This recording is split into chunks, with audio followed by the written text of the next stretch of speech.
Eh bien, bonjour à toutes et bonjour à tous. On se retrouve une nouvelle fois sur la Fantasy League du Tour de France, Fantasy League by Tissot, bien sûr, pour faire le point tout simplement sur cette 9 premières étapes, sur cette première semaine du Tour de France qui vient de se passer. Comme vous voyez, il n'y a qu'un seul changement dans mon équipe. C'est Tom Dumoulin qui est parti à la place de Tadej Pogacar. Bon, niveau points, j'ai été mauvais, hein, on va pas se mentir. Sur les 3 premières étapes, c'était bien. Hein, voilà, là j'avais mis Ewan. Bon, bien sûr, c'était pas Ewan avec cette journée dantesque. Et c'est le jour où Pinot a perdu le tour, hein, tout simplement, on peut le dire. Euh, sur l'arrivée à Nice, là, j'ai été bon. J'avais mis Alaphilippe. En plus, Cosnefroy était dans l'échappée, tout ça, c'était plutôt bien goupillé. J'avais fait pas mal de points. J'étais bien à 739, c'était pas mal. Le lendemain, j'ai été très bon aussi. J'avais mis Ewan. C'est lui qui gagne. En plus, il y avait les points du maillot jaune d'Alaf, un peu de Sagan, tout ça. 729, c'est pas mal. Et après, à partir de là, à partir d'Orsière Merlette, ça fait que de descendre. Hein. Tom Dumoulin, bien sûr. Je pensais qu'Alaphilippe allait laisser le maillot jaune. C'est pour ça que j'ai pas mis. Et puis, bon, bah, il fait 4. Il y a Guillaume Martin en plus que j'avais oublié, qui fait 3. Et si je l'avais pas oublié, j'aurais mis lui.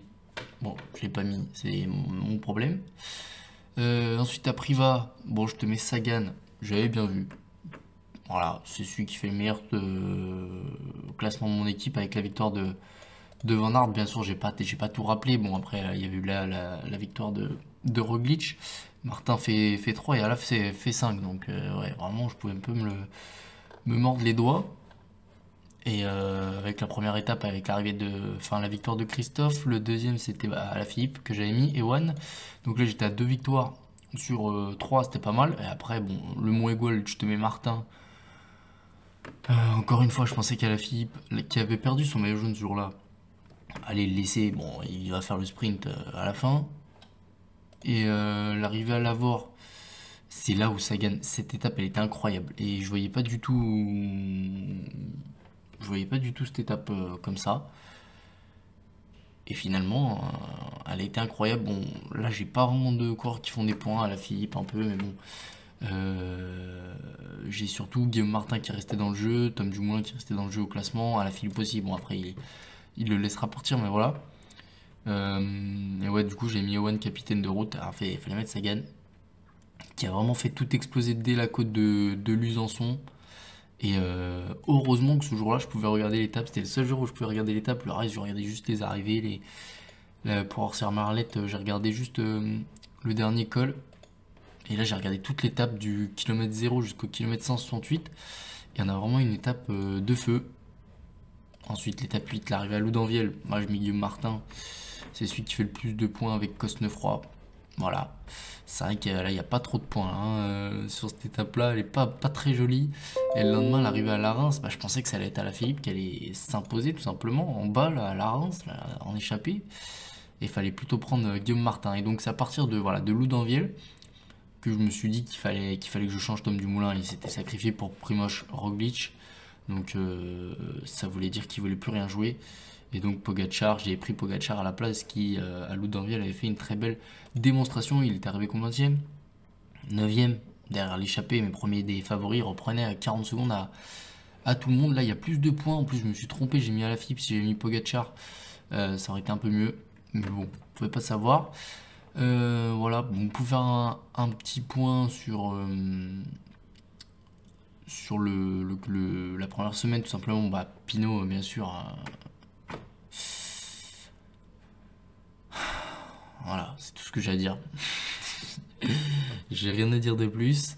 Guillaume Martin, très bien. Bardet aussi, que j'avais donné, que j'avais dit qu'il allait être intéressant, très bien aussi. On va aller chercher le classement, tout simplement. Et pourquoi il n'y est pas là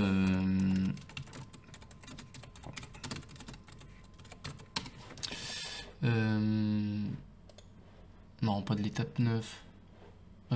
Comment je fais? Classement. Là. Général, voilà.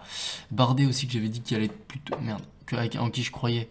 Finalement, ça s'est plutôt passé comme je l'avais prévu. Hein. Et quatrième à 30 secondes, très bien, Romain. Guillaume Martin aussi, bravo à lui. Bernal, qui a une forme renaissante, en tout cas sur cette dernière L'étape des Pyrénées, il était mieux que sur les autres. Et sur les autres, on l'a pas lâché. Et ouais. Pogacar qui s'annonce comme l'homme de la remontada, un peu Thibaut Pinot de l'année dernière. Espérons pour lui qu'il subira un meilleur sort. Quintana qui est là, qui fait pas de bruit mais il est là. Uran, pareil. Lopez plutôt bien. Landa, bon, qui prend les cassures du côté donc de Castres, c'était l'arrivée à Lavore. Voilà, après Henrik Mas aussi, que j'ai trouvé plutôt bien, plutôt discret. Pour l'instant, il est 12ème, il est pas vraiment dans le top 10, mais bon, il est là. Et devant, on avait aussi Richie Porte, si je dis pas de bêtises, sur l'étape de la Reims.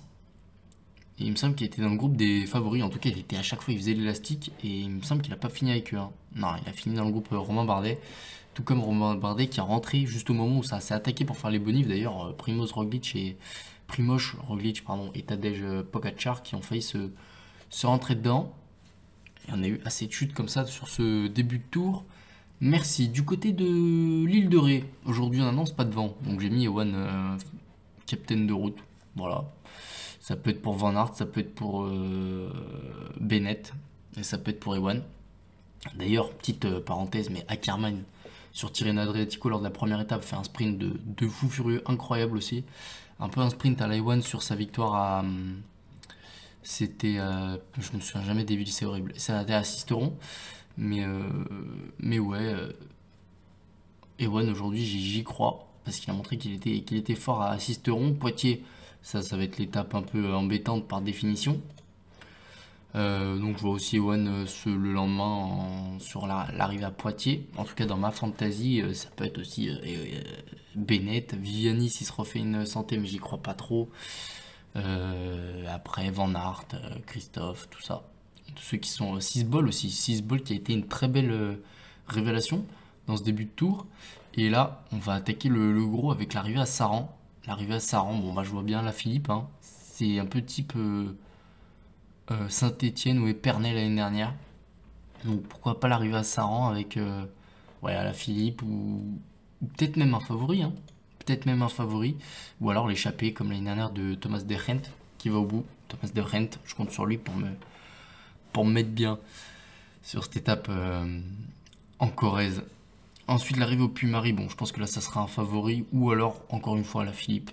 Pourquoi pas. À la Philippe peut gagner les deux de suite. Ou Pogacar, ou même Roglic, hein, bien sûr. Du côté de Lyon, je suis allé reconnaître le final de l'étape, donc à partir du pied de la côte de la Duchère, donc bientôt il y aura un thread Twitter là-dessus, donc voilà, venez me suivre sur Twitter, hein, Rix21, normalement vous l'avez sur la page d'accueil YouTube. Ensuite l'arrivée au Grand Colombier, bon là un favori ou Thibaut Pinot, hein. Thibaut Pinot, s'il se refait la cerise, qu'il abandonne pas, qu'il se refait la cerise. On a vu hier qu'il avait des problèmes au sacrum, là, une inflammation au sacrum. Bon, bien sûr, c'est mentalement, hein, qu'il a lâché dans cette première semaine, parce que voilà, il lâche 25 minutes et le lendemain il a l'attaque. Mais mentalement, il n'est pas encore au meilleur des niveaux, hein. Certains nous diront des absurdités pareilles. Mais enfin bon. Donc pourquoi pas Thibaut Pinot si ça refait la cerise? Villard de Lans, à la Philippe, a gagné ici sur le Dauphiné. Donc pourquoi pas aussi. Mais Villard de Lans, c'est la première étape de la semaine d'après. Donc on refera un point à ce moment-là. Mais au cas où, voilà, là aujourd'hui on est mardi. Il y a l'étape donc, du jour, c'est l'arrivée entre les deux îles, île de Léron, île de Ré. Donc si jamais j'ai pas le temps le mardi ou lundi, voilà, je préfère vous faire celle-là. Où là je vois à la Philippe. Donc moi on va rentrer dans la partie intéressante pour moi où je vais pouvoir faire des points. En tout cas j'espère. Parce que là, va falloir faire des points. 4227 points. C'est bien trop peu à mon goût. Dites-moi dans les commentaires qui vous voyez gagner ce Tour de France. Bon pour l'instant Primož Roglic est plutôt bien parti, hein. Egan Bernal revient plutôt bien en forme. Attention. Guillaume Martin est toujours là. Mais le problème c'est qu'il est toujours placé mais jamais le meilleur. Donc bon, il va falloir un moment qu'il fasse quand même la différence. Surtout en vue du dernier contre la montre. Et Pogacar, Pogacar qui a récupéré déjà une bonne partie de son temps, de son débours cotisé lors de l'étape de Lavore. Donc voilà, moi je je sais pas grand chose à rajouter. Je vous dis à très bientôt. On va bientôt se retrouver sur les courses. Ne vous en faites pas. Et surtout, portez-vous bien. Et à la prochaine. Ciao, ciao.